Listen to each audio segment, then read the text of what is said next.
Listen up.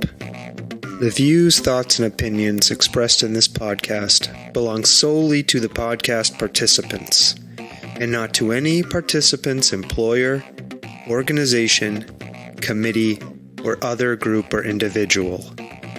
This podcast is for entertainment purposes only. You know, for fun. So lighten up and enjoy.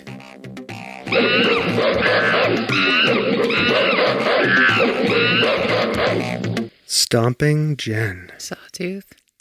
I don't go by Sawtooth anymore. Yeah, you are. You're bucking the trend. Okay. Yeah. How you doing? I'm okay. How are you? Yeah, good. I got a flu shot today, though. You got a flu shot? Yeah, my arm hurts. How are you feeling, other than your arm hurting? I'm okay. Yeah. Well, it's interesting you mentioned a health-related thing. Oh, yeah? We're going to be talking about a health-related topic. Yeah. We have a couple of guests on the podcast for this week. We have Alyssa Curran, we have Anna Martin, and Randy Gratton. And they're going to be talking to us about this national study called the Healing Communities Study. And it is a program whose goal is to reduce opioid overdose fatality by 40% over 3 years in 4 different states, Massachusetts being one of them. Okay. And the program that they're working on is focused in our town, Belchertown, and another community right next door to us called Ware, Massachusetts.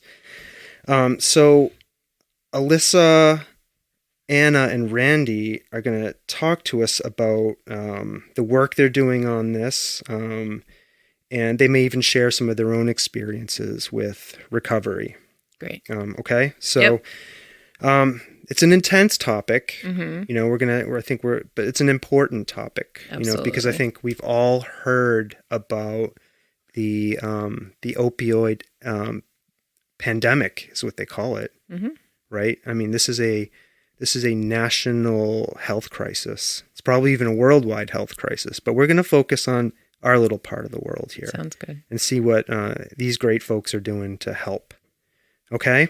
Yep. You ready to dive in? I'm ready. All right, let's do it. All right.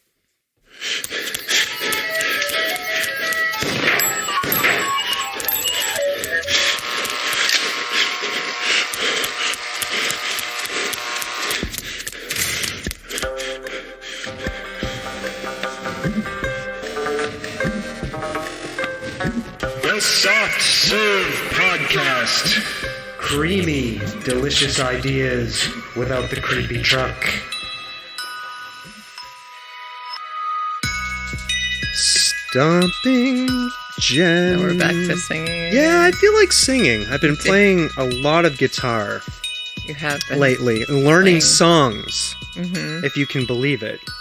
And one of the songs that I've been trying to learn is Purple Rain by Prince, who is somebody who tragically lost his life as a result of opioid use.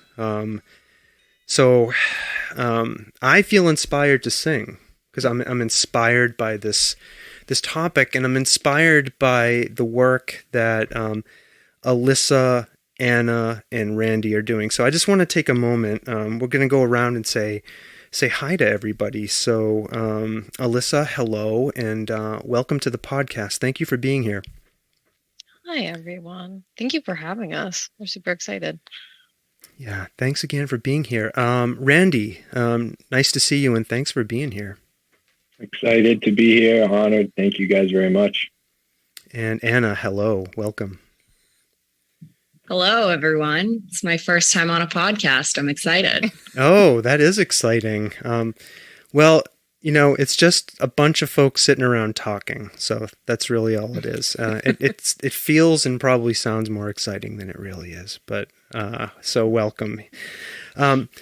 Well, I want to start our conversation with just understanding a little bit about the Healing Communities Study and the role each of you play in this effort. So, Alyssa, I'd like to start with you. If you could just give us an introduction to this study and what you're doing. Sure. So the Healing Community Study, like you said, its main goal is to really just stop people from dying from opioids. I've been involved in the project for close to 2 years now. And opioid use disorder was not something that I ever, I was not a little girl thinking like, oh, this is what I want to do when I grow up is work in this field. But through, my own journey into recovery, it's a topic that I've become really passionate about. And so this study is just such an amazing opportunity. Like you said, it's nationally funded, and it's very rare for Belchertown and Ware to get like this national recognition and this opportunity for funding. As you know, residents of Massachusetts, we see a lot of the funding going to Boston, going to the Cape. When it does trickle out west, it's usually to Springfield, to Holyoke, to, sometimes Pittsfield. But here in the rural communities, we tend to feel like an afterthought in Massachusetts. So again, I'm just so grateful that kind of by a little bit of chance, but more advocacy from the amazing people that work in our communities, we were given this opportunity to take part in the Healing Community Study. So I'm the community coordinator, and my role is to pretty much be the voice of Belchertown and Ware, and I'm able to do that for a number of reasons, but it's mainly because I represent the coalition. And what our coalition is it's comprised of community members. So it's not just people who work in the treatment field. It's our, our neighbors, our families, our friends, our people who work in law enforcement, EMTs, pharmacists, we have providers. We have everyone from local policymakers down to, like I said, the neighbor down the street and faith leaders. And arguably the most important people at the table are the people with lived experience, people who have struggled with opioid use disorder or are actively living with opioid use disorder. These are the experts, and they know what they need, and they certainly know what they don't need as well. Mm-hmm. Thank you for describing your role in that. Anna, what is your role in the Healing Communities Study? Yeah. So I am the community engaged facilitator. And basically what that means for me is that I work really closely with Alyssa, and we co-facilitate this coalition in Belchertown and Ware together. My role is a little bit different because I actually work for Boston Medical Center. So the way that the study is working, as we discussed, it's being funded nationally. The funding is coming from the National Institutes of Health to the National Institute of Drug Abuse to Boston Medical Center, and Boston Medical Center is managing the intervention within Massachusetts. In Massachusetts, intervention is happening in 16 communities divided up into wave 1 and wave 2. We actually just wrapped up wave 1. So I just wrapped up a project working with folks out on Cape Cod doing this same intervention. And now we are transitioning over to wave 2, and I'm working here in Belchertown and Ware. So like I said, I facilitate, I coordinate with Alyssa, I do a lot of outreach, but the most important part of my role is that I do work for Boston Medical Center. So I serve as kind of the go-between between the community and Boston Medical Center. I'm able to bring information from BMC to the community and vice versa, and make sure that we are all engaging in the study in a way that's appropriate and community engaged. So the way the intervention itself works as such. So about $500,000 is being given by Boston Medical Center to this specific community, so to Belchertown and Ware together. And with that $500,000, the coalition that Alyssa was mentioning, with all sorts of people from different walks of life are participating in, is going to decide how to spend it on interventions that are evidence-based and going to impact opioid overdose deaths. And those interventions are going to fall into 3 categories. So the first category would be overdose education and naloxone distribution. So naloxone, I won't get into it too much now, but it is a pharmaceutical that is able to reverse an opioid overdose. So if you were to run into someone who was overdosing, or you were around someone who was using and they were experiencing an overdose, you would be able to intervene. So that's one of the buckets, is kind of pushing naloxone out and educating people on how to respond to an overdose. The other bucket is medication for opioid use disorder, linkage, and retention. So we know that there are medications, methadone, buprenorphine, as well as Vivitrol, that can really help people manage their addictions and are evidence-based to prevent overdose deaths. So making sure that we are expanding those services, making sure that we are getting people connected to those services if that's what they want, and things like that. And then the final category, last but not least, is safer prescribing. So, I think we all know about the history of the opioid epidemic and Purdue Pharma and their aggressive marketing tactics, and how that got a lot of this potentially dangerous drug into the hands of a lot of people, and really things snowballed from there. So educating providers on how to prescribe opioids and pain medication safely, and also how to prescribe and manage pain medication with people that have a history of addiction, because just because you have a history of addiction doesn't mean that you should have to live with unmanaged pain. So those are the kinds of things that fall into the safer prescribing category. And then kind of tying all that together with a bow is communications.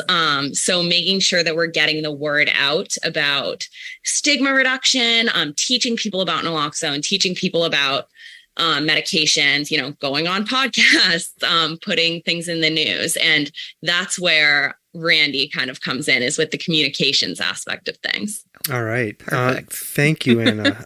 That is a lot of stuff that this program is covering. Randy, tell us a little bit more about your role here. Yeah, so I just was recently named the communications consultant. I'm very excited.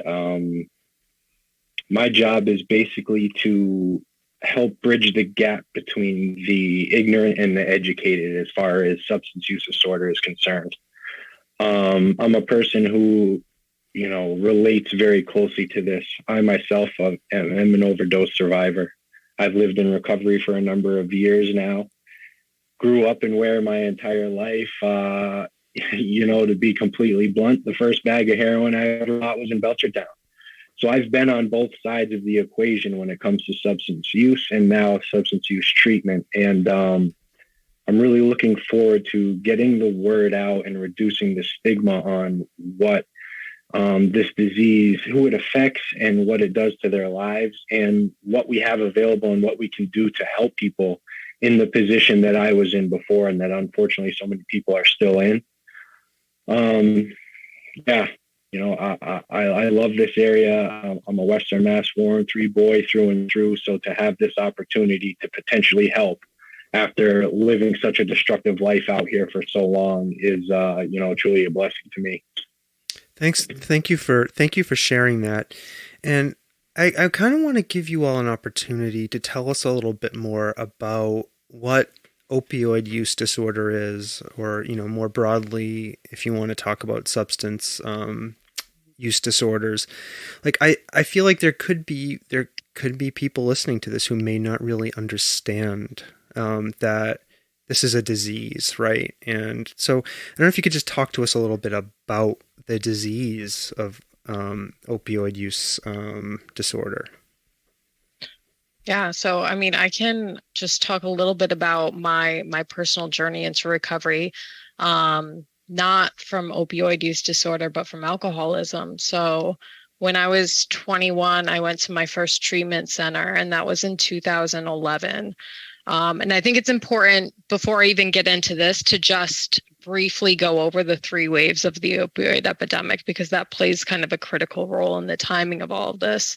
So 1990s to 2000s, that's when, like Anna said, companies like Purdue Pharma were really pushing prescriptions like Oxycontin and doing it in a really kind of deceitful way. So minimizing the risk of physical dependence, and in a lot of cases, like promising that, this is a magic pill. You won't feel any pain and there's no side effects. I mean, I look at some of the commercials they used to run and I'm just blown away now knowing what we know. So that, again, was late 90s, early 2000s. And then, the country started to see a problem that wasn't just impacting cities anymore. This was all walks of life, cities, suburbs, everything in between. And so what ended up happening was you had providers kind of abruptly stopping to prescribe these medications. And with the physical dependence, people started to feel sick. And that's part of the disease is, you start to use opioids and your body becomes tolerant to them. So you need more and more and more until you are taking, 10 times the amount that you were initially prescribed. So how that impacted people is a lot of folks ended up turning to heroin because it was, more accessible, more available. It was much cheaper. And I'm not even going to, touch upon the problems with our healthcare system that we can't afford any of our medications. But that was the second wave, was when people went from prescription drugs to heroin. And that occurred around 2010. The third wave, and the wave that we're currently in, kind of began around 2013, 2014. And that's when fentanyl entered the drug supply. What fentanyl is it's a synthetic opioid that is, I don't know the numbers offhand, but I think it's something like 100 times stronger than morphine. And we have it's going to be part of our communications campaign. They have a picture of a penny with what looks like a grain of salt next to it. And just that amount of fentanyl is enough to kill an individual. So it's really Russian roulette with the drug supply at this point. And tying that all into the increased tolerance, you have folks who are using a lot of opioids just to, not even to get high anymore, but just to feel okay, to not feel like they're dying. And that's where, like, I can see the pathway to empathy is like, who wants to feel like they're dying? So unfortunately, because fentanyl is so potent, we're seeing a dramatic increase in accidental overdose deaths.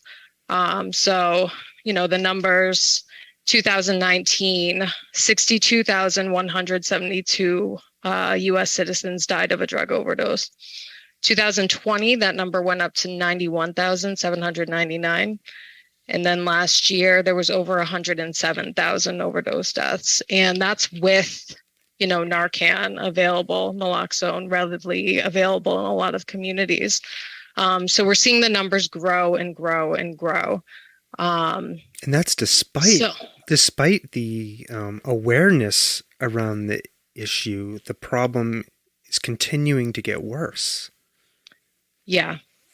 It's disheartening, and especially for the study.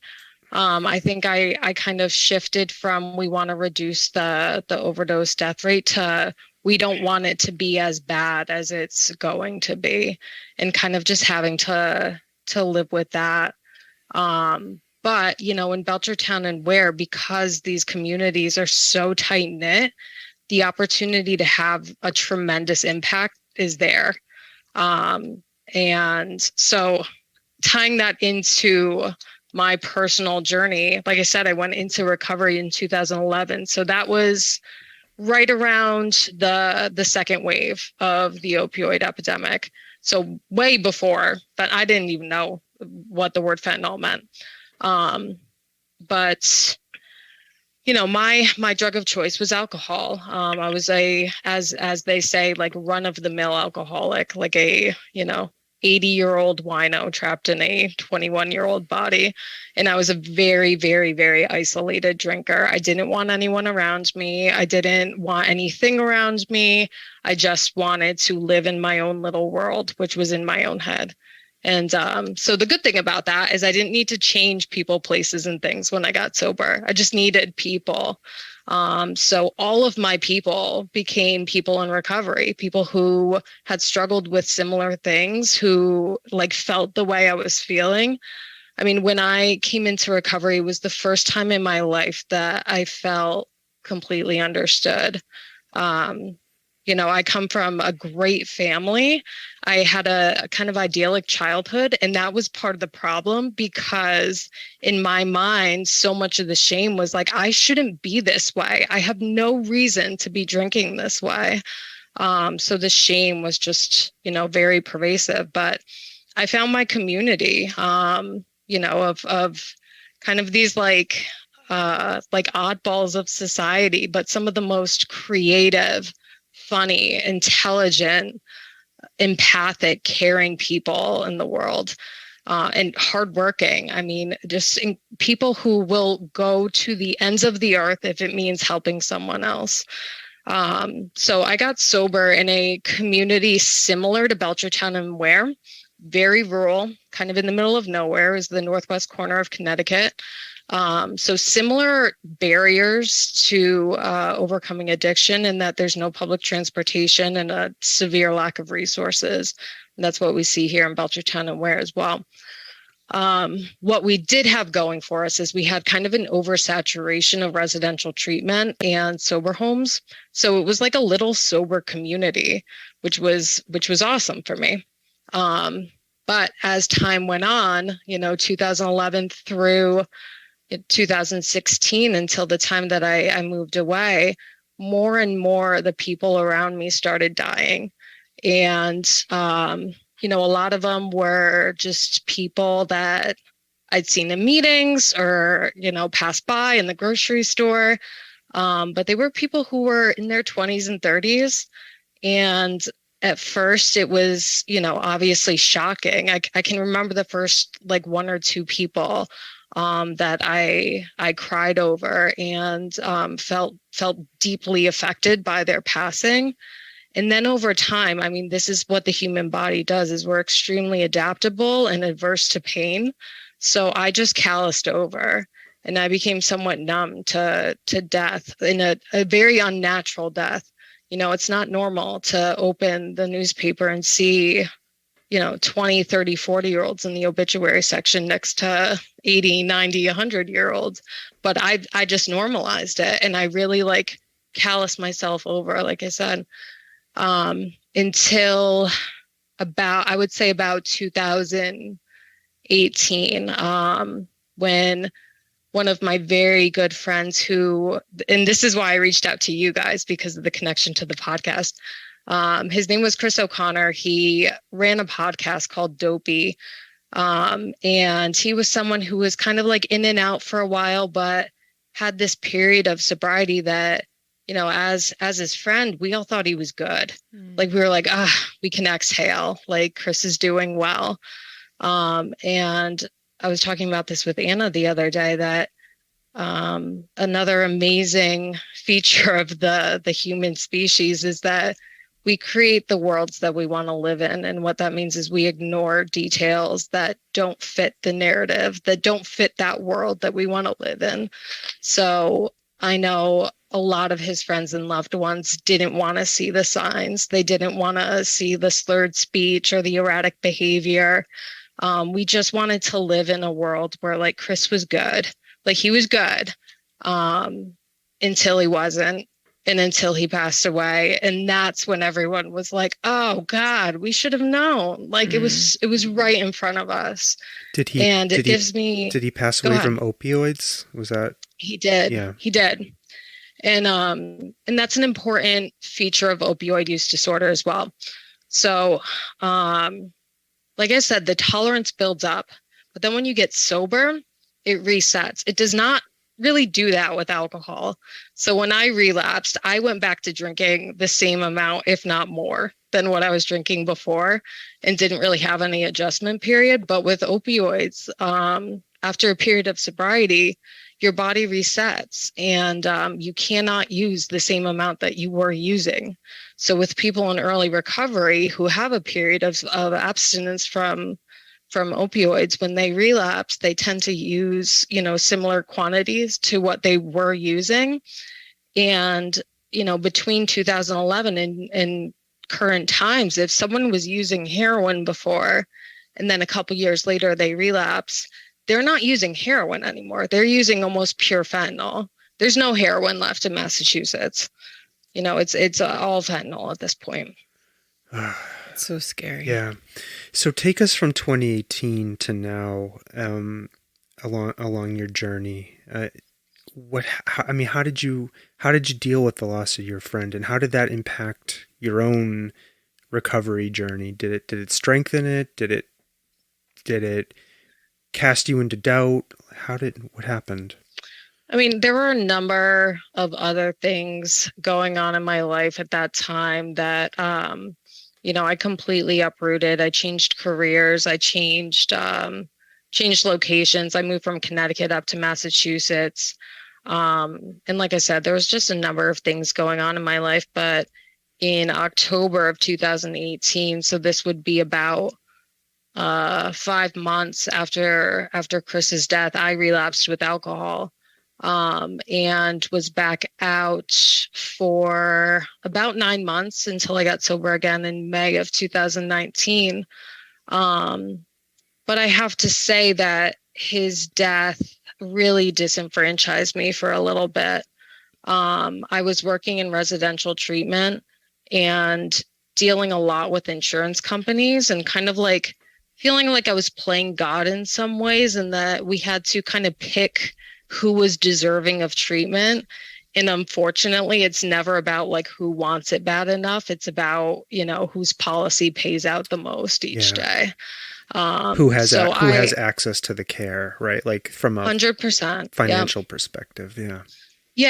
Yeah. And I think, some of the most frustrating cases were getting the phone call from someone who, maybe like a mother of a few kids and on state insurance, and just doing whatever she can to get by, and just desperate to get help, and not being able to take her because we didn't take state insurance because we were private residential. But then, like gladly welcoming in the 19-year-old who was on mom and dad's insurance, like their, premium insurance, who like maybe wasn't interested in getting sober, and that was fine too, but he was going to come in. So, I was happy to get away from it. And ultimately found myself working in the Hampden County House of Corrections in the fall of 2019. So after, 6 months of my own sobriety, I wanted to get back into the field of treatment, and really focusing on populations that just don't have opportunities. Like I was done with private residential, where people had the world at their fingertips, and wanted to help a community that maybe didn't have the same resources. Wow. Thank you for sharing all of that with us. Randy, I want to ask you if you could share a little bit more with us, just kind of about how you found yourself in the clutches of opioid use disorder, like, to the extent you're comfortable sharing the details, like how did it start for you, and like how did you find your way out?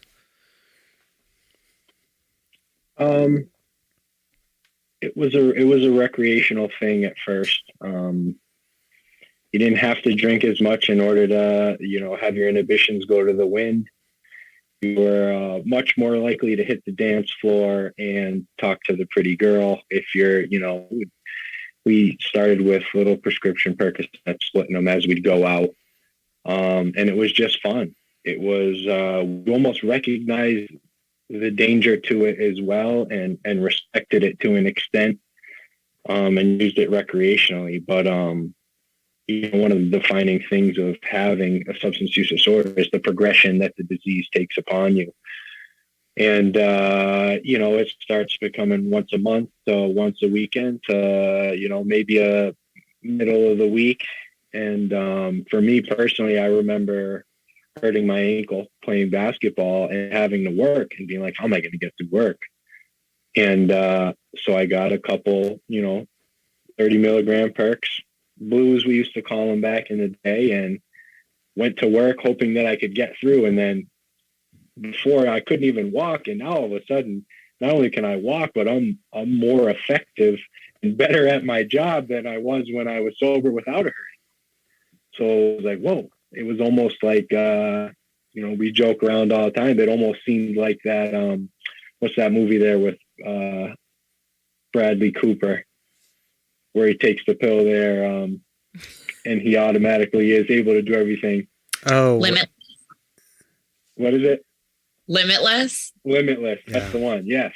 It's a good one. And we used to joke around about that. And, after, 3 or 4 consecutive days of using, it's too late. It's got its hooks in you. And now you battle not only the mental obsession that you have, the physical sensation and the relief that it gives you, but now if you don't have it, you're crippled with one of the worst prolonged sicknesses that you could ever imagine. It's not like trying to, stick it out for 24 or 48 hours. Like you're going to be sick for days and weeks.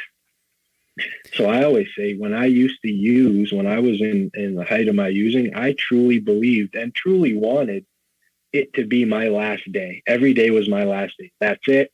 I have this plan. I'm going to do this. I'm going to be done. But, your mind may be strong, but your body's going to falter.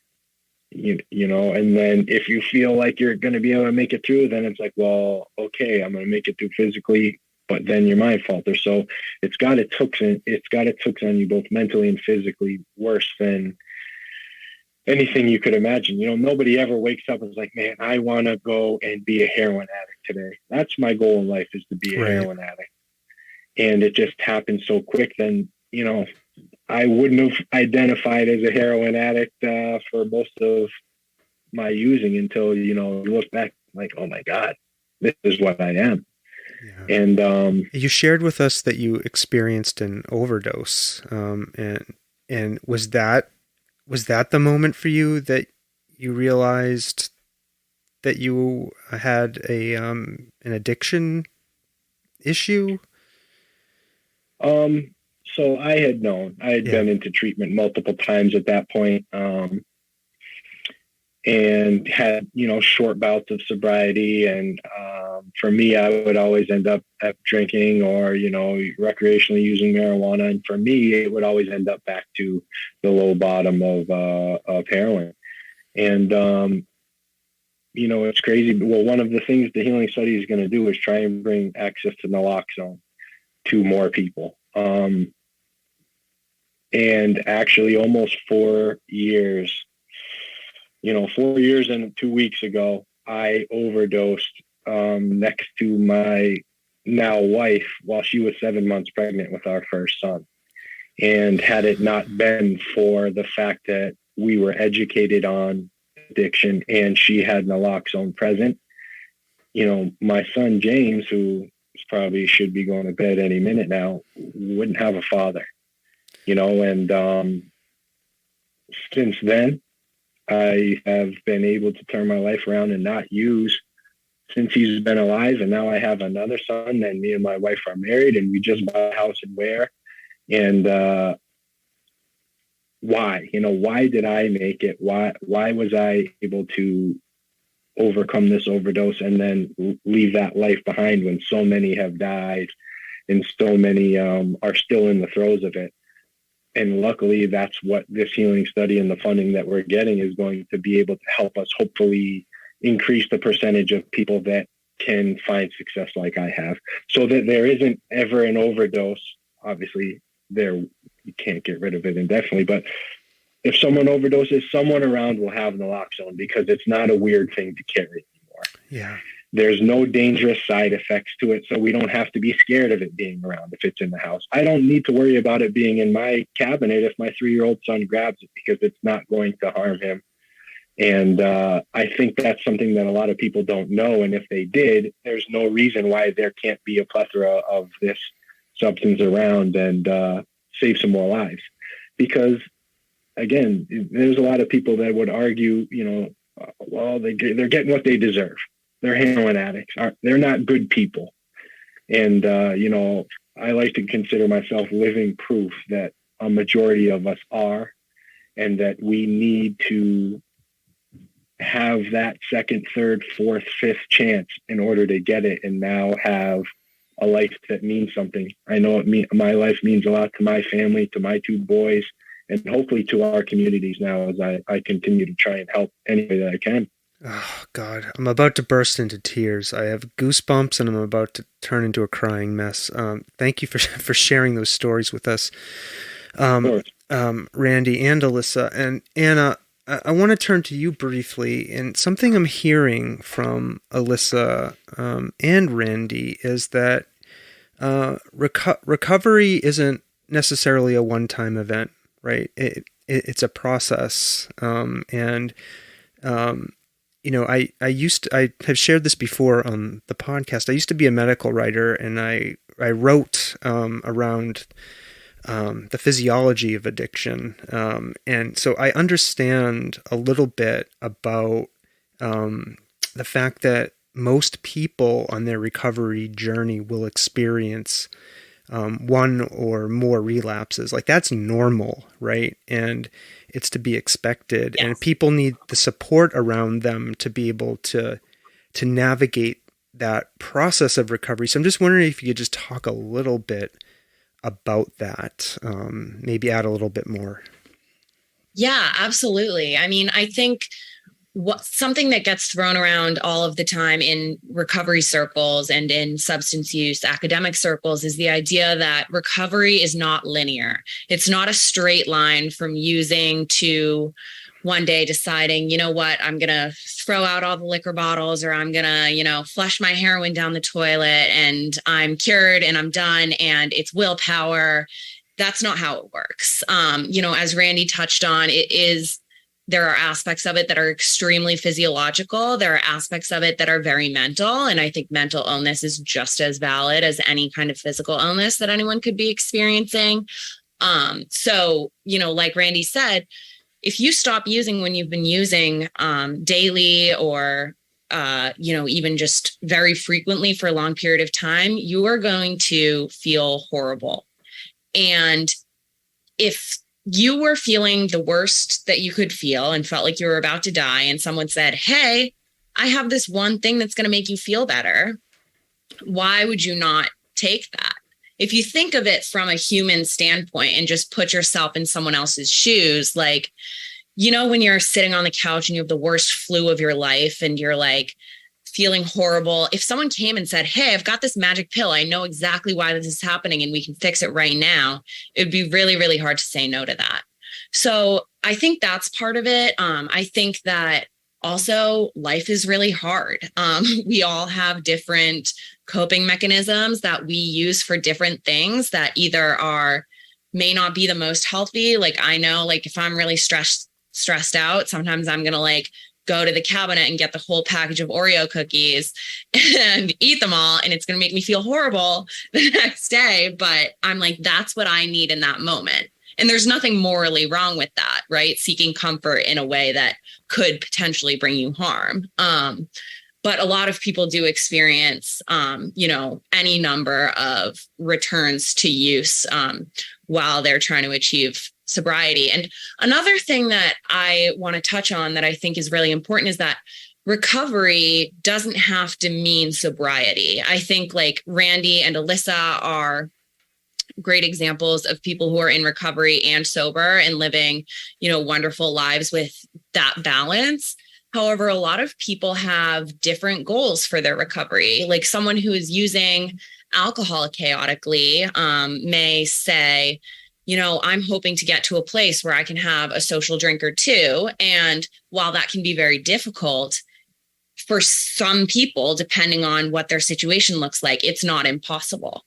And I think that there could be folks who are using opioids. We should extend that metaphor, who might say, you know what, I'm not ready to completely stop right now. I'm not ready to be sober. I'm not ready to let go of this thing that is doing something for me in my life, because people do use drugs for a reason. They don't use them because they want to become addicted to drugs. They use them because they give them comfort in one way or another, or there's the physiological dependence.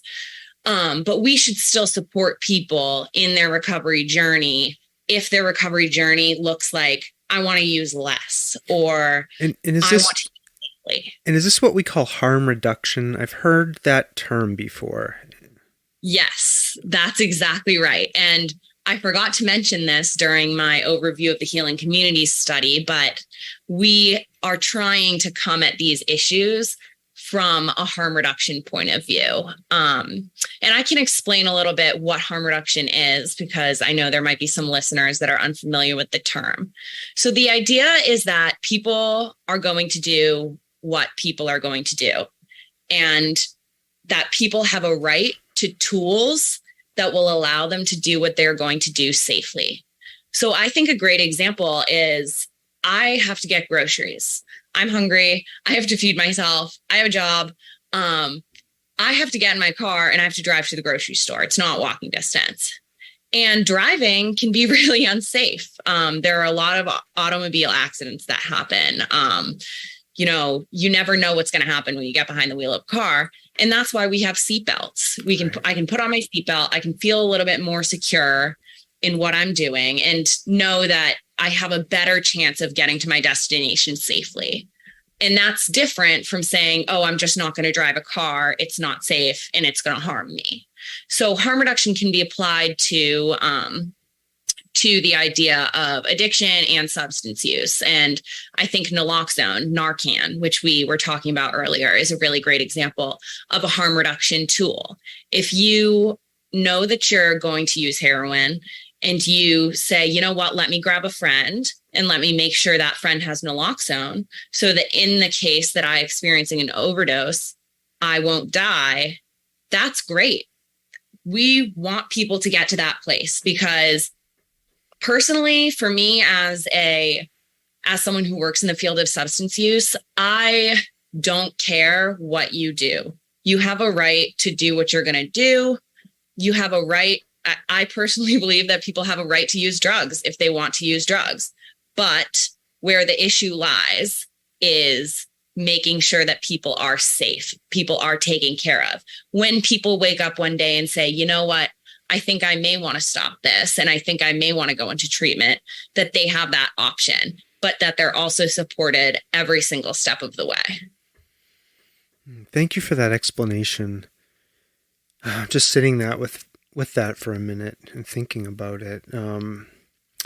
It reminds me, we had somebody on the podcast, I don't know, like a year or so ago from Northampton, a person named KB McConnell, who is part of an organization called Nothing But Kindness. And part of their goal is to, go out and distribute Narcan and supplies, like hygiene hygiene supplies, food and stuff for people who may not be at that place, right? Who, they don't want to die, so they want to have access to Narcan, and they just may not be at that place yet where they're ready to start, a recovery process. So I think it's important for us to think about, people are at all different places, right? And I think offering support for where they're at.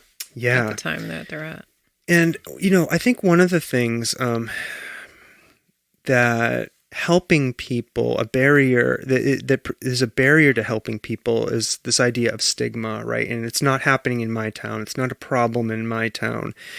And I want to talk a little bit with you about the fact, why did the Healing Community Study focus on Belchertown and Ware? And I'm assuming that's because this might be a locus of a problem, and it is in fact happening in our communities here. So, Alyssa, maybe you could jump in on this one to start. Sure. So every year, DA Sullivan gives a report on the landscape of opioid use disorder within his service area, which includes Hampshire, Franklin counties, and Athol. And last year's data showed an obscene amount of overdose deaths in Athol, Orange, and Ware. I think it was something like a 300% increase in Ware and something like 600% up in Orange. So thinking about the commonalities of those three communities, is they all lie along the Quabbin, and very far removed from services. So it's what is called a treatment desert. If you are a resident of Ware, your options for medications for opioid use disorder are in Springfield, they are in Northampton, they're in Greenfield, they're in Holyoke, but they're nowhere near Ware. And if you don't have a car, that's not an option. Our public transportation system, I love the Quabog connector. I think it's a super underutilized resource. But, something like methadone that requires a daily appointment for at least the first couple of weeks, it's not feasible for folks who don't have a car, or maybe folks that do have a car, but can't afford gas. So these are some of the barriers that exist in Belchertown and Ware. We are in a treatment desert. We don't have a ton of resources, and we don't have a ton of public transportation. So I think, the great thing about healing communities is we get to decide what to do with this money. That it's not these like one size fits all strategies that work really well in some communities, but wouldn't really be effective in Belchertown and Ware. So I think a good example of that is in Wave 1, Holyoke was a community that benefited from the interventions of healing communities. And one of the things that they did was they put what's called a nalox box, which is essentially like looks like a first aid kit, but it has Narcan in it. And they set that up right outside of the recovery center, Hope for Holyoke. They looked at the data. They made a data-driven decision that, hey, if we stick Narcan here where people are overdosing, maybe that might decrease the overdoses. Like very, 1 + 1 = 2. And I heard kind of one of the big takeaways from that was someone did come across someone who was overdosing, and they were able to go in, get Narcan from that nalox box, just a complete stranger, and reverse the overdose, and that individual lives today. Wow, that's amazing. Yeah. And a strategy like that in Belchertown may not be as effective, because what we're finding in Belchertown is there's no centralized location for overdoses. We are, I'm a resident of Belchertown, and I don't walk anywhere. Nothing is the nearest thing to me is Stop and Shop, and that's a 5-minute drive, and that's like a mecca. When I go to Stop and Shop, that's like going to the big city. We have a 0 on the Zillow walkability scale. Yeah, I believe it. Yeah, there's no sidewalks in this town except for one small area. Well, and I see, in cities like Northampton, Greenfield, they're getting all these like amazingly cool electric bikes now. Yep. We don't even get we live in like hills, like deep hills. So that would be not my recreation of choice. But again, just another resource that wouldn't be effective for us, but is working great in other communities. So, looking at the maps of overdoses in Belchertown, they're sporadic, and again, no like hub. They're occurring in people's homes, and these are people who are taking their last breaths by themselves, with no one around. And maybe that's the point. I know for me, my addiction, the whole point was to be by myself. But with opioids, you really want to have someone that at least knows what's going on. And, there is an opportunity, something like the nalox box strategy that may work in Ware, because we are seeing a more centralized location for overdoses.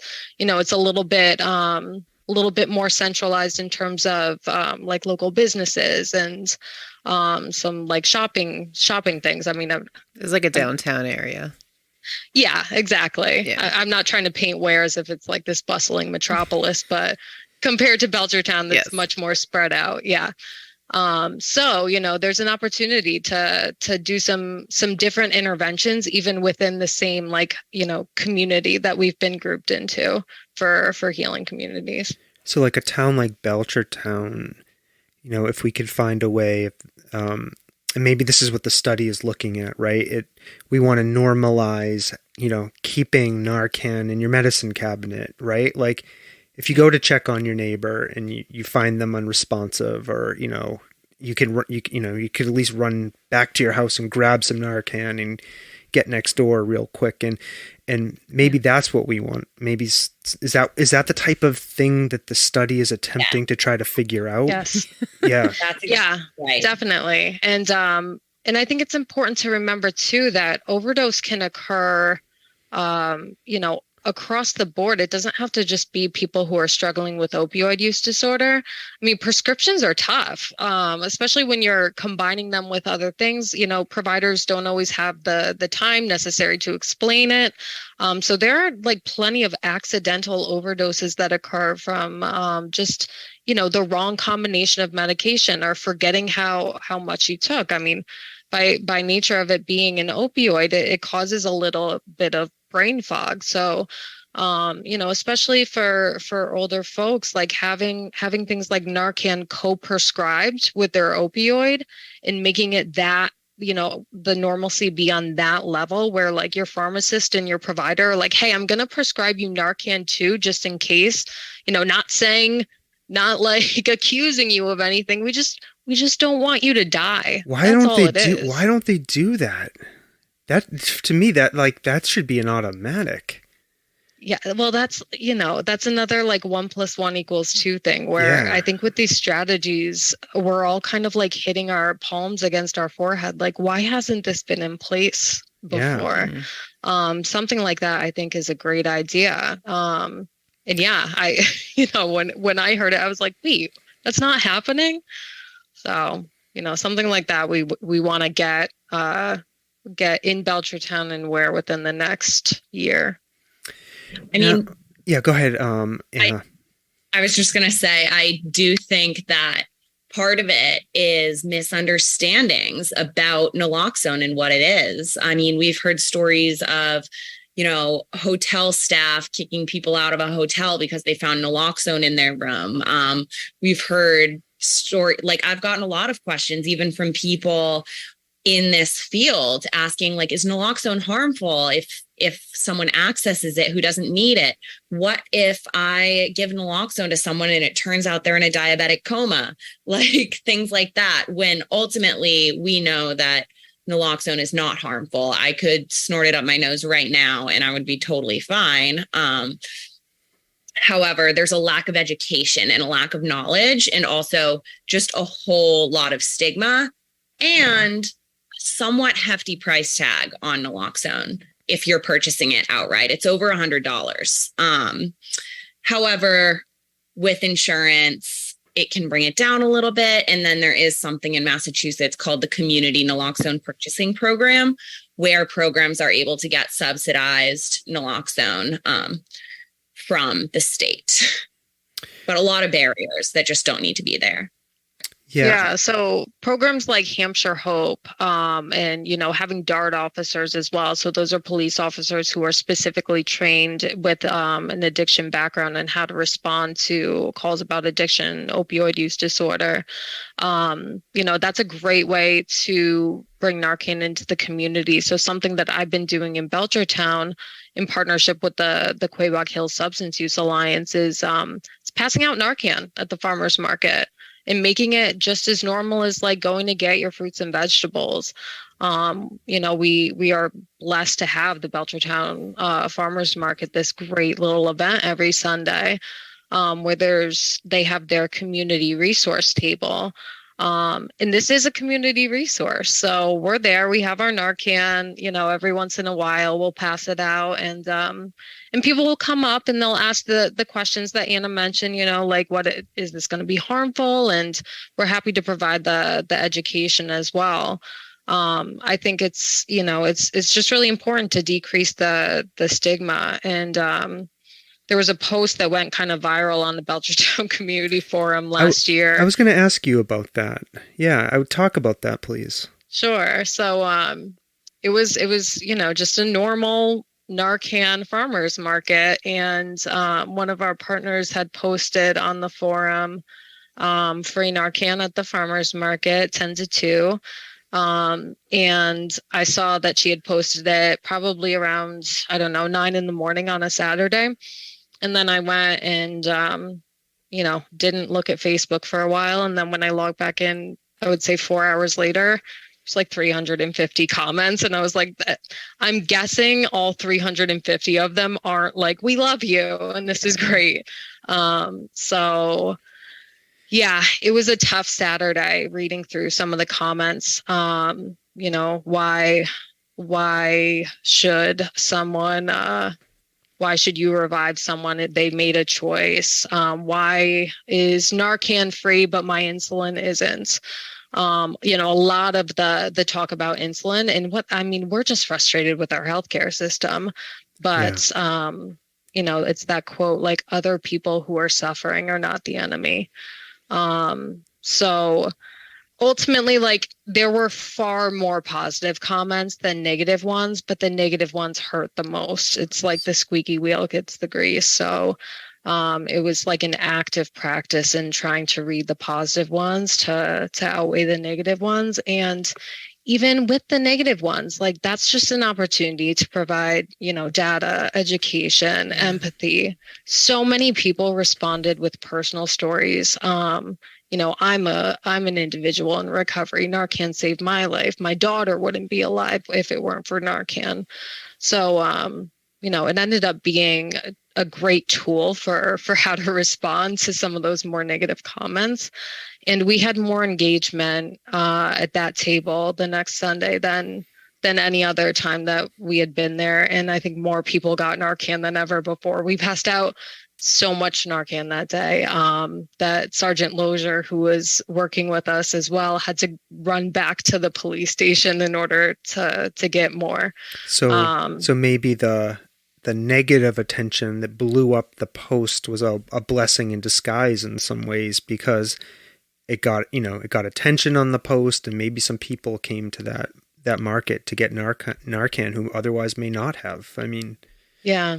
It was kind of like the no or bad publicity is still good publicity. Yeah, exactly. No such thing as bad publicity. Yeah, there you go. And as we're talking about publicity, Randy, I'm kind of looking at you in this communications space, and thinking about the importance of the task of reducing stigma. What are some ways we can talk to people, about this issue? I get a great sense from, some people I've interacted with in our town here in Belchertown that this isn't a problem in our town, right? It's just a couple of people maybe who are struggling with addiction, right? And I think we all know that's not true. Those of us sitting here, so how do we begin to talk to people and communicate with people to try to reduce stigma, and how might you be thinking about it from the healing community study, and maybe more broadly for the rest of us too?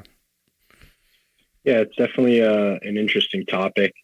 I think there's definitely been a reduction in stigma over the last 5 or 10 years, specifically just because more and more families who never would have thought that they would be affected by substance use are now. So out of a necessity for the amount of people that are using, that stigma has started to go down. But I still see people in town that I've known, that know my history, that know the exact nature of it, that if it comes up in conversation, they'll kind of shy away from the opiate side of it and kind of be like, oh yeah, well, you know, with your drinking problem and stuff. And they can't say it. And I get it. It's an uncomfortable thing to talk about. It really is. And that's what, you know, me being a person now in the community, I coach Little League in Ware. I coach a high school basketball team that just played at across the police station in Belchertown. For people to see me in a role outside of, you know, being a heroin addict under the bridge, with which most of them projected as in their minds, and then to learn afterwards that I've come from this is going to be a strong tool, I think, in reducing the stigma. And the more that we're able to engage with people who have had some success, who are still in the throes of it, and we start realizing that it's our neighbor, that it's not, you know, isolated people that have, you know, that are horrible people from horrible backgrounds that, you know, brought it upon themselves, but it's our neighbors. And I think the more that we're able to get on podcasts like this and open the conversation and you know, as people in recovery ourselves, not be ashamed. I know a lot of people in Ware that because of the amount of stigmas, they don't even talk about it or identify it. They've just kind of swept it under the rug. Like, we have to be proud for what we've come through. Not many people make it. And we've made it through, and now have an opportunity to be the voice of hope, I guess you could say. Yeah. And go ahead. Sorry. Go ahead. No, please. And now we have this healing community study where we have this evidence-based data come into play. So now we're able to take the experience that someone like me has and learn from the professionals, I like to call them, on the most effective ways to use what we've been through, use what we know, use who we know, and bridge that gap in order to, get the lines of communication open. I mean, throughout history, things that were very stigmatized have become very normal. I mean, it wasn't 75 years ago that you couldn't drink from the same water fountain as a black person, you know, and look at how far we've come in that time. So now in the infancy stages of opioid use being destigmatized, we're already making good progress. So, you know, we're hoping to continue that and have it, you don't ever want it to be a normalized thing. Obviously, it's not, it's not like a healthy thing that we want people to just accept, but we need to accept that it is a problem, and we need to understand that there are solutions and that there are resources available and things that we can do, even if we're not somebody in recovery or affected by it. And we can all play a part in making things better, and that's hopefully what we're going to be able to do. Yeah, there's an element of shame reduction that we need to, try to accomplish, right? Both, I think, I don't know how to quite say this. How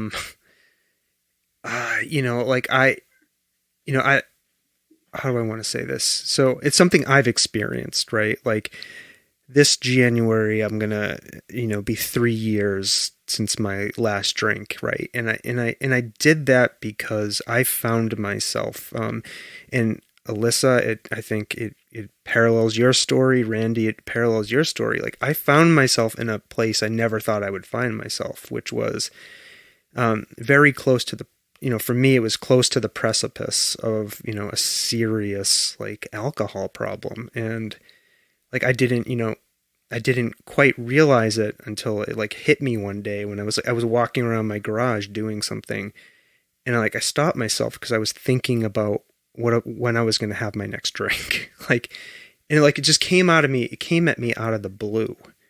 Right. And I was like, I think I have a problem here. Right. And then I began looking at my behavior, and I started thinking to myself, yeah, you're now buying the 101 proof whiskey, not the 80 proof whiskey. And you make sure it's 101 proof, and any beer you buy has to be, 10% alcohol or more. And I started then I started realizing I was going through a bottle of whiskey a week. And I was like, oh my God, how did I end up here?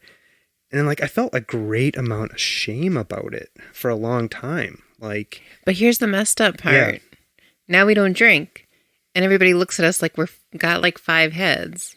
It's like the only drug that you're socially acceptable to, and like you tell people you don't drink, and then they just like, oh, well, you don't drink. yeah, and It's like the opposite. It's so weird. yeah, and I'm not, I'm by no means like a straight edge minded type of person. Like I leave room for people, right, to and this goes to what you were saying, like, if you can responsibly use cannabis and it doesn't hurt you, fine, go ahead, like, and not hurting the people around you. But what I'm saying is, I guess we need some amount of shame reduction around recognizing that these substances that surround us in our lives have the potential to grab us all. And if we find ourselves in their grip, we're not alone. There are resources. Luckily I live with a supportive partner, and we both like came to this realization at the same, roughly around the same time, that we wanted to, cut alcohol out of our lives. So I think that's a big part of this, I don't know, just listening to you all wanted me to share my story again, because it's been a while since I've talked about it openly in this kind of detail. But, Anna, I wanted to ask you, one of the goals of the program, for the Healing Communities program, is to get people access to medicines, right, that can help opioid addiction. Can you talk to us a little bit about that? Because some people may not know that there are medicines that people can take to help them in their recovery. Absolutely. So this is something that I learned about when I entered the field.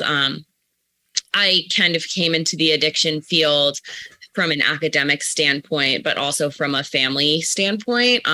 I was a chemist in college, actually, and I kind of learned about the physiological model for addiction. And then I've also had a lot of extended family members struggle with addiction. And this has allowed me to kind of see them in a different light and have more compassion. And, I just kind of realized that this was something that I was interested in and that I wanted to do.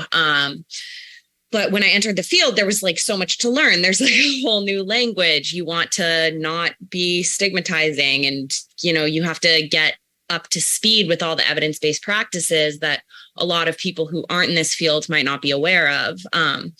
And anyway, one of the first things that I learned about is that there are incredibly effective medications for managing addiction. So namely, the big 3 that people are aware of and that are FDA approved to treat opioid addiction specifically are methadone, buprenorphine, also known as Suboxone, and Vivitrol, otherwise known as naltrexone.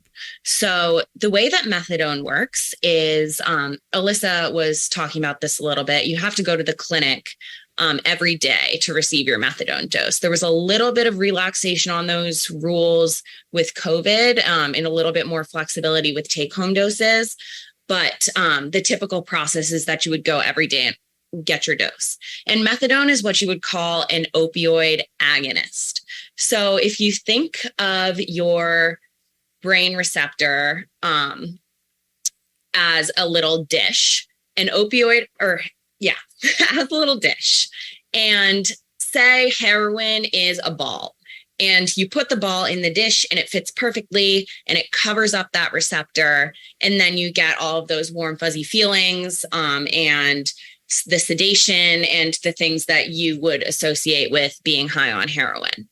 Methadone is what you would call a full agonist. So that means that methadone actually acts in the body similarly to heroin, but you're being given a controlled dose of it that will not be dangerous to you, that will allow you to function in society and not be relatively impaired, and will basically just prevent you from feeling that horrible withdrawal flu that we're talking about. And with methadone, some people are on it for a long time, and use it kind of as a maintenance treatment, the way people might use an antidepressant or, a blood pressure medication or something like that.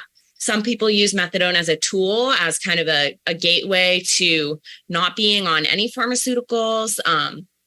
They would do methadone for a while at the clinic and then slowly taper down on their dose until they felt like they were at a place where they didn't need it anymore. Some people use methadone for years and then taper down, but some people use it for your whole life. So that's methadone. Suboxone or buprenorphine. Suboxone is the patented name for it. Buprenorphine is the generic. So we kind of use it interchangeably, but it is what you would call a partial agonist. So going back to our bowl and ball model, imagine you partially deflated the ball and kind of tucked the side of it into itself and then put that in the bowl. So you would have a little space in the bowl that's exposed, and also a little space that is being, has that the receptor is touching the ball. So buprenorphine basically partially interacts with your opioid receptors. So it does a similar kind of thing where it prevents you from feeling sick, and it can help you manage those withdrawal feelings. And that is a little bit less kind of restricted because it's not a total agonist like methadone is. So people will take films, usually. They're little films. You put them under your tongue for X number of minutes, and then, the medication is in your system. Something that is a bit of an issue with Suboxone is that if you don't have a period of sustained abstinence prior to starting it, you can be sent into something called precipitated withdrawal. So say you are going in and you're interested in starting buprenorphine. If you've been using heroin for several days in a row prior to doing that, and you still have a little bit of heroin on your receptors, the buprenorphine is going to kick that off, and it will give you a little bit of help, by being on the receptors, but you won't feel good. Randy's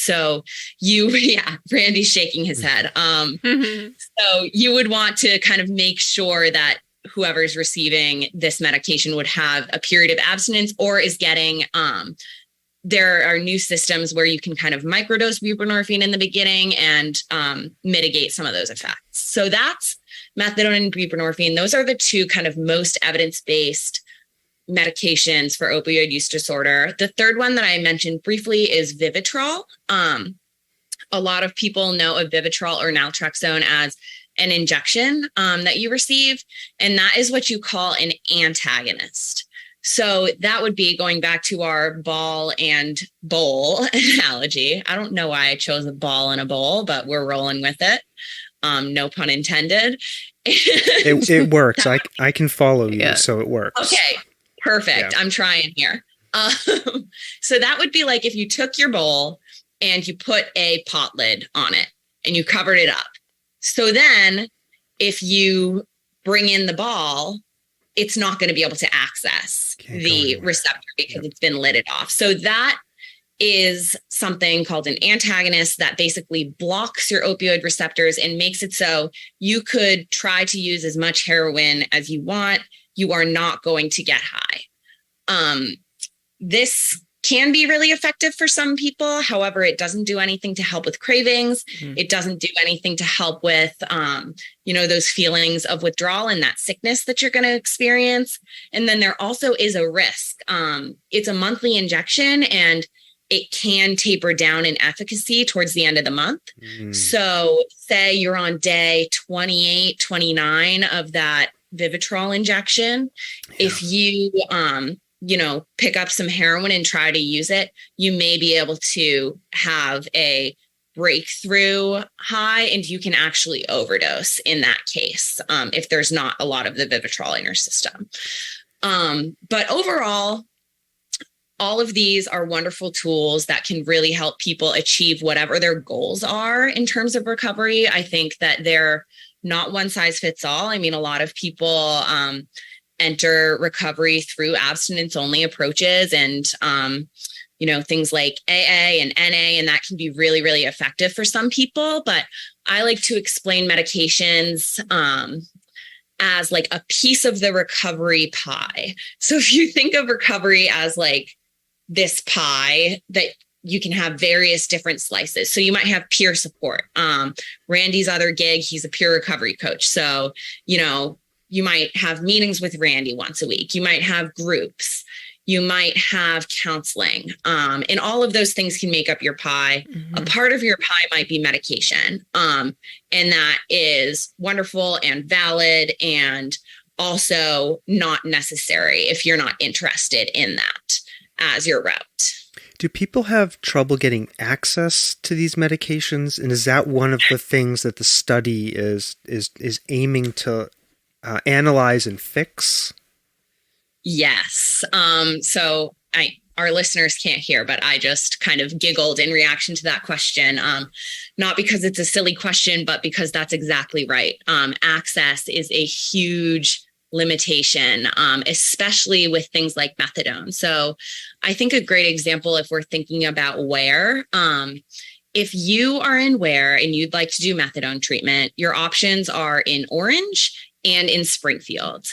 And if you don't have a car and you would like to get public transportation to your methadone treatment, you can take the bus to Springfield at 8 a.m, get to the methadone clinic, get your dose, and it won't pick you back up until 4 p.m. Yeah. So you can't have a job in Ware and be on methadone if you don't have a car, which is extremely dangerous, especially when you think about folks who maybe are getting released from prison and going back to Ware and have been started on methadone in prison and then are not able to access that maintenance dose that they need. So expanding access to medications is extremely important, especially in these rural areas.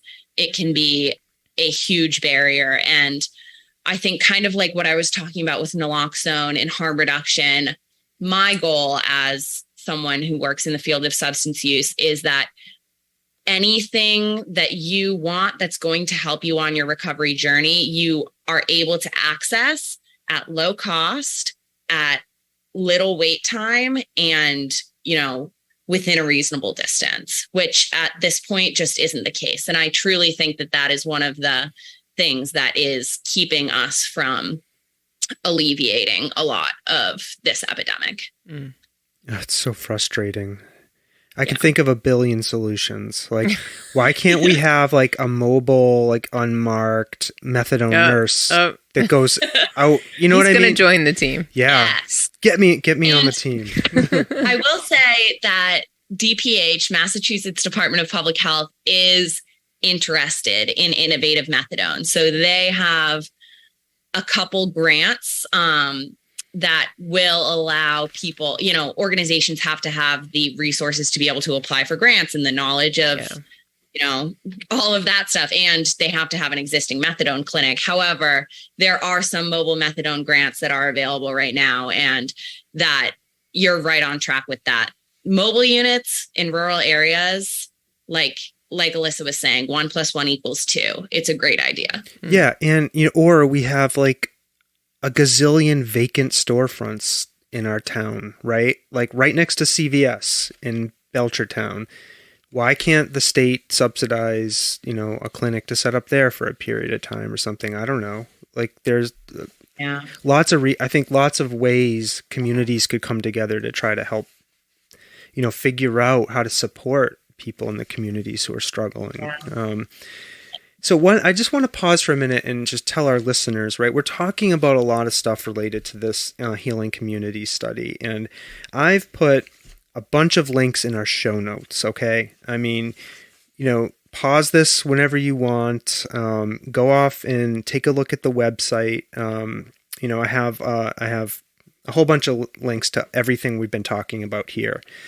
So I encourage you to go and, dig into the website. You can learn more about the study. You can learn more about the study in this area, in Massachusetts more broadly. In your area, potentially, yep. if you're not in Belchertown and Yeah, Ware. that's right. We do have people who listen to this all over the country.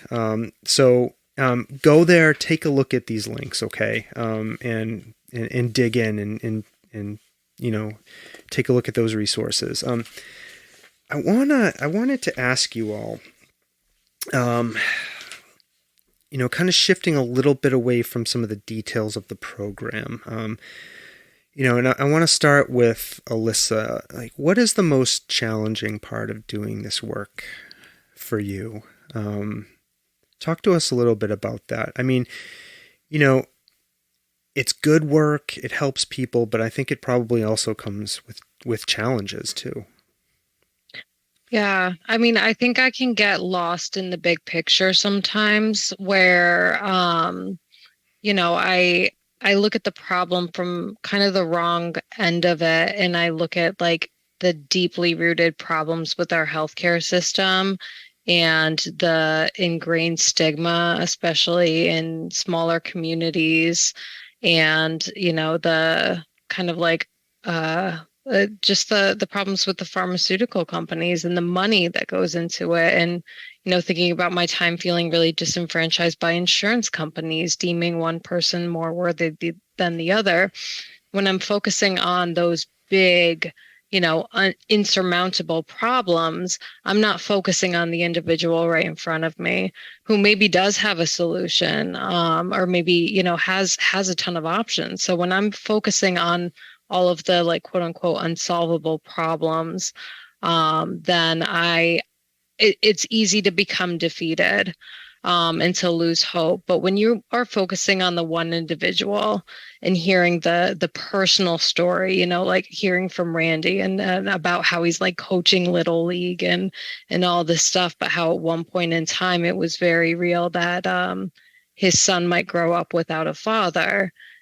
That's motivating. That I can get into. That makes me forget about all of the other problems, and that's, fuel for going forward. I think, getting into recovery, I was pushed by pain. It was all consequence. Like, I stopped drinking not because I had so many great things going on in my life, but because the cost started outweighing the benefits.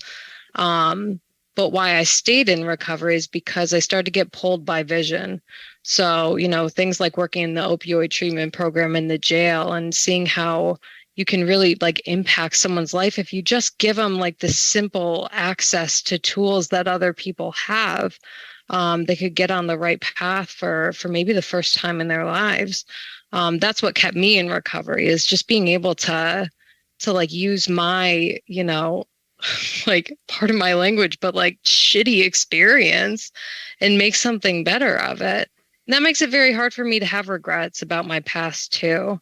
It's a way for me to like kind of come to terms with everything that has happened, and that I've done, because it serves, somewhat of a greater purpose. And to your point about shame, it made me think about the quote from Dr. Brené Brown that says, if you put shame in a petri dish, it needs 3 things to grow exponentially: secrecy, silence, and judgment. But if you put the same amount of shame in the petri dish and douse it with empathy, it can't survive. So that's what we need. We need empathy. We need to feel what other people are feeling. And then shame can't survive that anymore. I love that. Thank you. Randy, I want to ask you the same question. What do you find to be the most challenging aspects of this good work you're doing? Yeah, so like Alyssa mentioned briefly, I also work as a peer recovery coach in the area and out in Springfield area. And, big challenge for me is knowing when and where to establish boundaries. It's such personal work to me that I'm so passionate about, that I need to make sure I'm able to maintain a balance in my own personal life, and that, I'm not up at 8:30 at night and not able to put my kid to bed because I'm engaged in my work. But then again, I don't want somebody who has a small period of willingness to enter treatment or to change their lives pass by. So to really be able to strike that balance and be aware of, setting strong boundaries for my time and my own personal recovery, because I'm not insusceptible to making one big mistake that I lose everything again. It's just the reality of it. But again, that comes with a great connection to mentors and supervisors and colleagues and friends like Alyssa and Anna. And, they say the opposite of addiction is connection. So to be able to have the things in place to maintain that balance, I say you can't be in this field unless you're able to deal with a broken heart on a daily basis. It's not about trying to avoid that pain and the heartbreak that I see on a daily basis, but it's having a daily routine and a belief system for me, my faith, in order to be able to kind of see the beauty in a broken heart, if you will.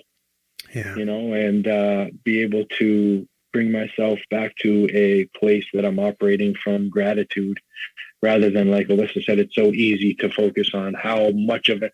I mean, percentage-wise, what are we dealing with here? A vast majority of the population that we're dealing with, statistically and historically, has not gotten it. And to even take on that task in the first place is like, climbing Mount Everest in a tank top and shorts. Yeah.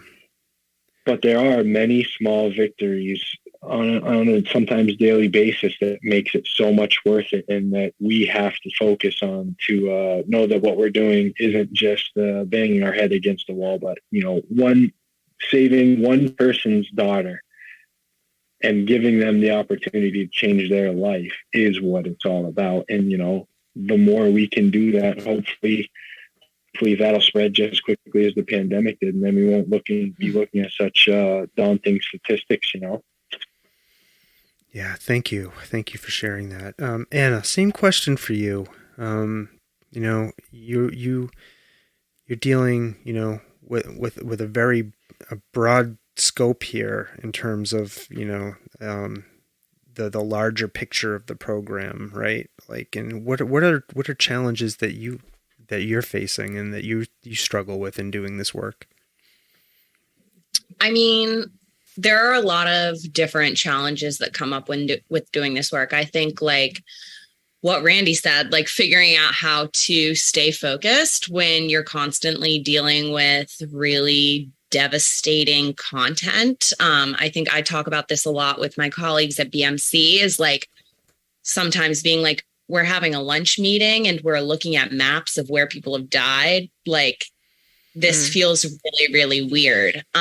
So I think that's a big part of it, like trying to kind of manage and create a balance of like letting yourself feel those emotions, but also knowing when you kind of have to like roll up your sleeves and separate yourself a little bit in order to move forward with the work and serve people effectively. I also think just stigma, misinformation, and those kinds of people that will just argue with you about anything. And like, I think internet trolls are a great example, but I think we all know those people that are like real life internet trolls in person. And you're like trying to have a conversation about saving people's lives, which seems like it should be pretty straightforward and simple and something that everyone could get on board with. But you're faced with a lot of backlash. And then I also think like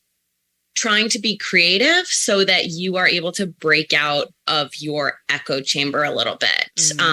I work with a lot of like-minded people, which is amazing. You know, we sit here and we talk about syringe access like it's the most cavalier thing in the world, which, you know, we would love it to be super accessible and not stigmatized and all of these things. But then you go out into the real world and you're at a function and you're like, oh yeah, I'm trying to expand syringe access. And they're like, what are you talking about? So tailoring yourself and your ability to communicate to allow yourself to interact with people who may be newer to the topic, I think is a big problem, because you don't want to like come in so hot that someone is immediately like, this is too much for me. Know your audience. Exactly. Yeah. Know your audience. Yeah. Well, thank you. So I'll throw this question out to anybody, and maybe all of you have a different answer for this. For people listening to this who might be inspired to help the healing community study, either get involved with it or help in some other way with this effort to help reduce opioid deaths, how can they get involved? What can people do to help? So I think what's important is anyone can be effective. That's the beautiful thing about this coalition too, is like, you don't have to work in the field. You don't really have to know much of anything about opioid use disorder, because even someone new to the topic has value in decreasing stigma, and just learning about it. So I think this is like the easiest way for people looking for a sense of purpose, a sense of connection to others. Get on the coalition, like email me, email Anna. We are always happy to meet with folks one-on-one if they can't make the coalition meeting times. But the important thing is like, we want to hear from everyone. Like I said, I mean, we have DA Sullivan on our coalition. And we also have like a student who just volunteers her time to pass out naloxone at Grenville Park every month. And both people have value. There's no hierarchy. There's no, this person has more to offer than this person. Every single voice on the coalition is vital, because again, the community members are the ones who are the experts in this. It's not, like the anonymous person from across the country who's just throwing money out here. It's like we get to decide how this money is spent. It's just like such a kind of revolutionary and cool idea to me. I love that. Thank you. Did anybody else want to offer up a way to get involved? Yeah. I mean, I think a great way to get involved locally, wherever you are, is do some research on where you can get Narcan. Look for a local harm reduction agency, see if your Department of Public Health makes it available, and get some and carry it proudly, and tell people in your life about it. Explain what it is, watch YouTube videos about it, because ultimately, you never know when you might come upon someone experiencing an overdose, and it would be really amazing to be able to save someone's life in that way. Also, talk to your friends. I think a lot of young people, especially people my age, dabble in recreational cocaine use and things like that. And I think what a lot of people don't realize is that even our cocaine supply is becoming really contaminated with fentanyl. So talk to your friends about the risks. Start locally, start small. You can, even access materials from harm reduction agencies like fentanyl test strips, which can tell you if there's fentanyl in your drugs. But I really think like taking care of the people around you, and then also think twice, like the next time that you are berating someone with an addiction or calling someone an addict or even like an alcoholic, or using some of those loaded terms, especially if you're not someone who experiences that. People are going to self-identify however they want, and they absolutely should. But as people who are outside of the community of people experiencing addiction, it's not appropriate to use derogatory language towards people who are experiencing these issues. Thank you. Okay. Before we move on to our last couple of questions, I just wanted to throw it out there. Was there anything else that you were really hoping that we covered that we didn't get to? I want to make sure we have an opportunity to get to everything you were hoping to cover. All right. That means I did a good job in my research, and you all did an amazing job talking too. So thank you. I want to share with people, we do a little pre-show chat usually before we start recording. And I told Alyssa, I told Randy, I told Anna, I'm trying to keep these podcasts under an hour, and we're already at an hour and 35 minutes, and it's felt like half an hour to me. So that's a sign that we've had a really meaningful, great conversation. So when I'm not looking at the clock, and I don't notice how fast the time's going. So I really want to thank you all, Alyssa, Randy, Anna, for talking to us about the healing community study and all the very important issue of opioid use disorder, and your efforts to try to reduce the number of deaths that are happening here in our community. So just thank you so much. So now I'm going to move to our kind of I like to see these as funner questions. So lighten the mood a little bit. Yeah, lighten the mood just a little bit as we wrap things up. So, and any, we can go around, but I love to ask people, what do you like to do for fun? What brings you joy? What brings you joy in life? How do you reconnect with yourself when you're not working or whatever? So, Alyssa, we'll start with you. Sure. So, I am on my paddleboard as much as possible. I just need to be near water or on water all of the time. And my friend Kendra here in town runs SUP 413, and that's how I got into paddleboarding. And it's become like a huge part of my recovery too. So doing paddleboard yoga, and you had mentioned music in the beginning. So about, I don't know, 6 to 8 weeks ago, I secretly started taking violin lessons. Oh. And so I go to Jerry's Music Shop in South Hadley on Mondays at 4:00, and everyone else taking lessons is probably 25 years younger than me. It's very much like a scene out of Billy Madison.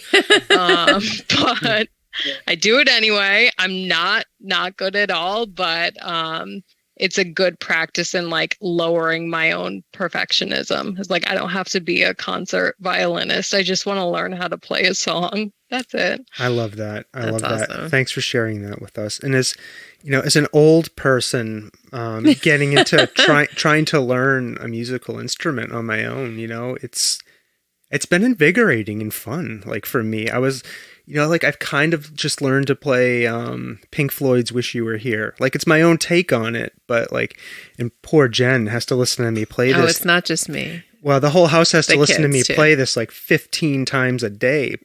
But I realized it really is all about practice. Like you have to practice this shit to know how to do it. So yeah, repetition, practice. But my brain just is not taking in information like it did when I was a kid. So when I have a family of my own, like they're getting into music, they're learning every language possible. Like I'm taking advantage of that like moldable brain before it turns into what mine is now, where like I can't read sheet music, and I don't think I ever will be able to. All right, Randy. Same question for you. What do you like to do for fun? What brings you joy? Oh man, my family really. I'm such a huge family guy. My mother, my father, and my wife's mother and father, and our mother and father's mother and fathers all live in the area or Belchertown or Warren. So, and now I have 2 young boys of my own, Kobe and James, 3.5 and 2-year-old boys. So they keep me very busy, and I'm just, head over heels in love with them. And my wife, we just got married last year, so I'm very busy with my family. They're just great. It's given me a purpose in my life. And, I'm also an athlete too. So I'm playing sports or going to the gym. That's been a huge part of my recovery as well.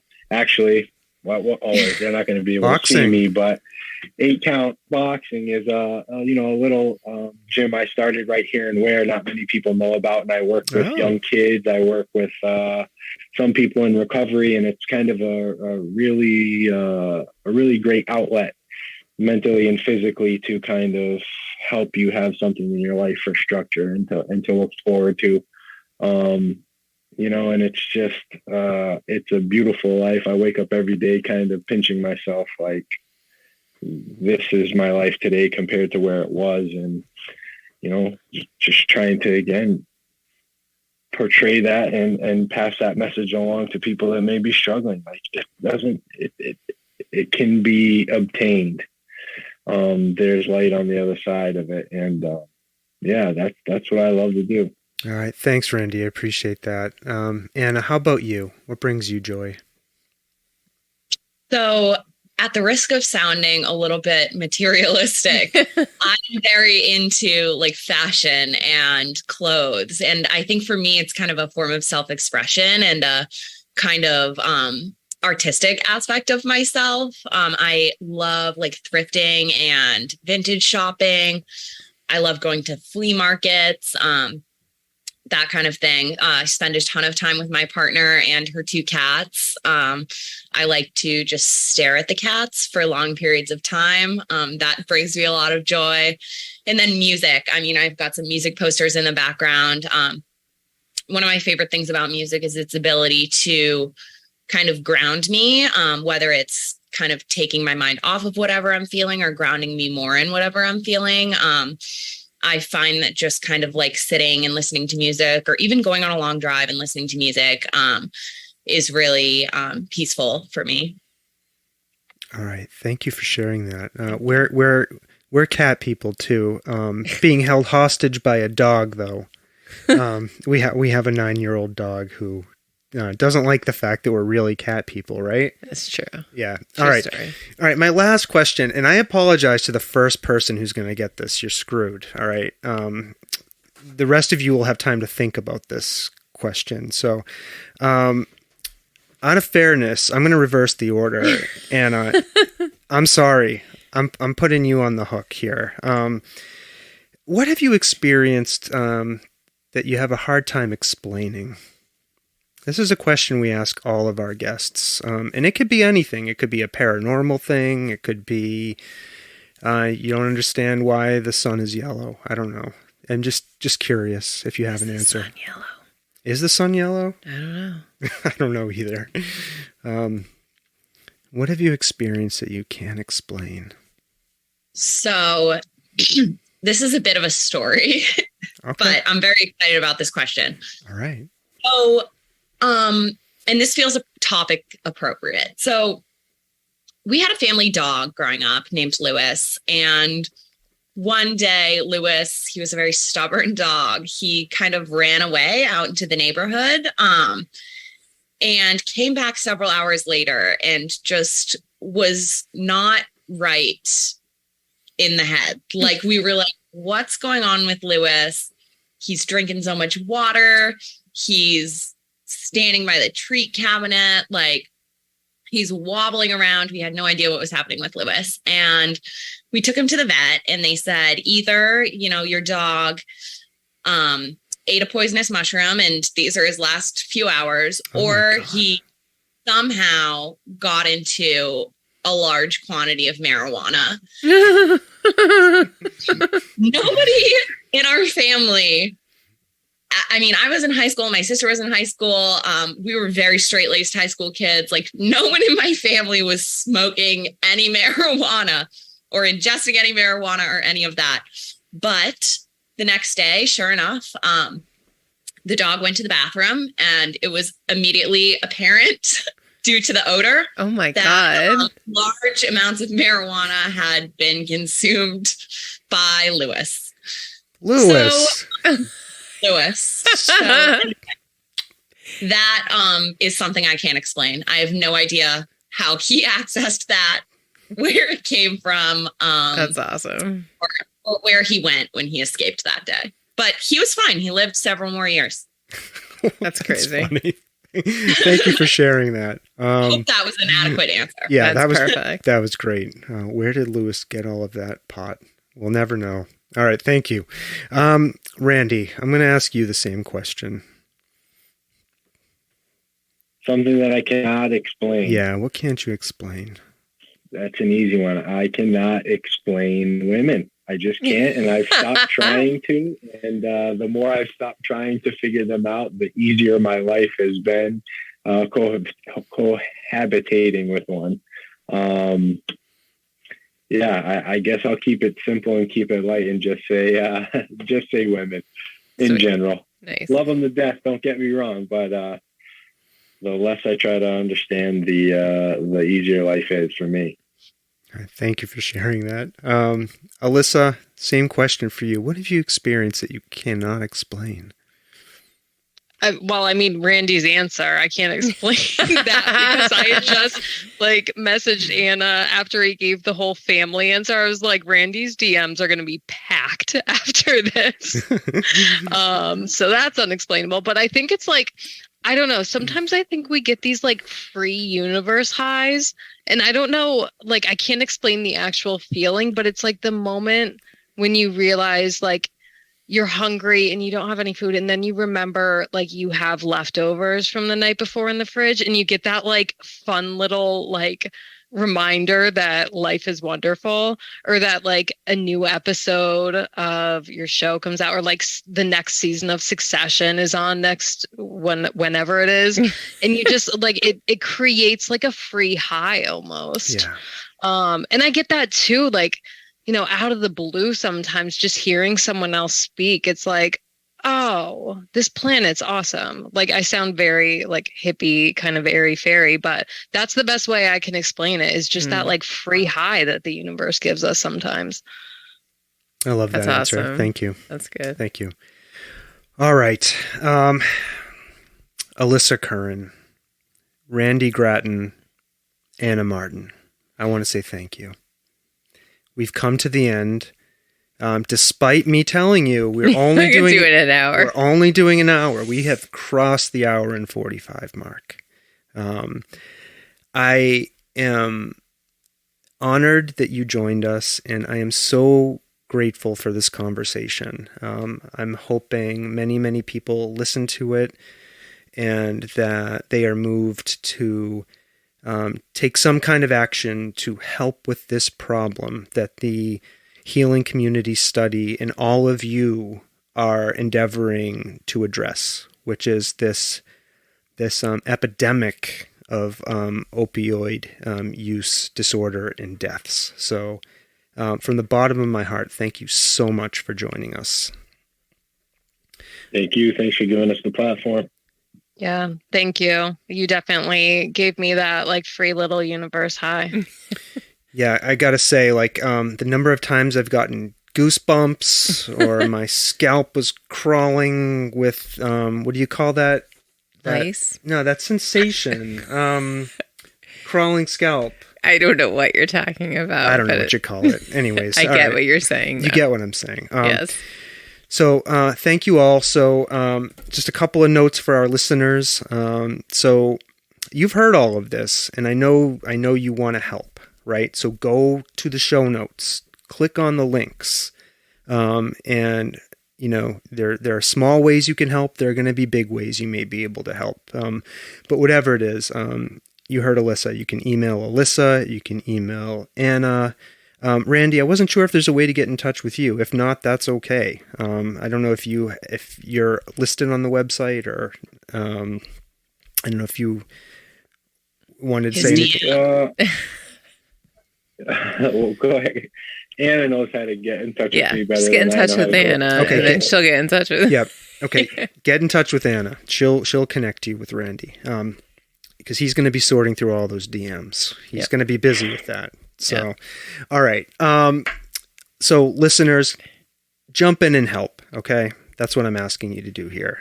Jump in and help. Because this is going to be an ongoing community effort. All right. For us to move the needle on this issue. Now, the other thing, listeners, I want you to do, and this is going to sound incredibly selfish of me. I want you to go to our website, thesoftservepodcast.com. Check that out. Okay. We have over 200 episodes at this point, right? you can dig in. We have lots of amazing interviews like this one, conversations like this one we've just had. So dig into our catalog and check it out. Leave us a message. Connect with us. On social media. Share with a friend. Share with a friend. Leave us all the things. Yeah, leave us a review on Apple Podcasts. We always appreciate that. So it's been a couple weeks since we've gotten a new one. So give us another one, please. I'm begging you. Don't make me beg, please. That's it, right? That's it. All right. We've reached the end. We have reached the end. The last thing we're going to do is just go around and say goodbye.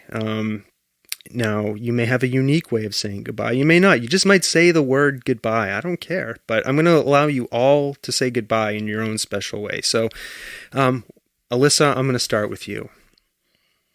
Well, I'm normally in bed by 9 p.m., so I'm going to say good night. All right. Thank you. Randy, this is your chance. Say goodbye. Thank you, guys. Peace and love and good night. All right. Thanks, Randy. Anna. Thank you so much. First podcast experience. I'm very excited. And my partner brought me some cupcakes, so I'm going to go eat those. Awesome. All right. Those are thank you. Little universe highs. For Stomping cupcakes. Jen.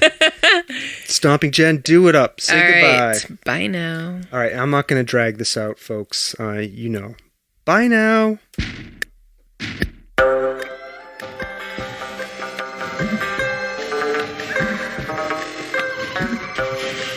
This world of ours, ever growing smaller, must avoid becoming a community of dreadful fear and hate. Those who have freedom will understand also its heavy responsibility. That all who are insensitive to the needs of others will learn charity, and that the sources, scourges of poverty, disease, and ignorance will be made disappear from the earth. And that in the goodness of time, all peoples will come to live together in a peace guaranteed by the binding force of mutual respect and love. I shall never cease to do what little I can to help the world advance along that road.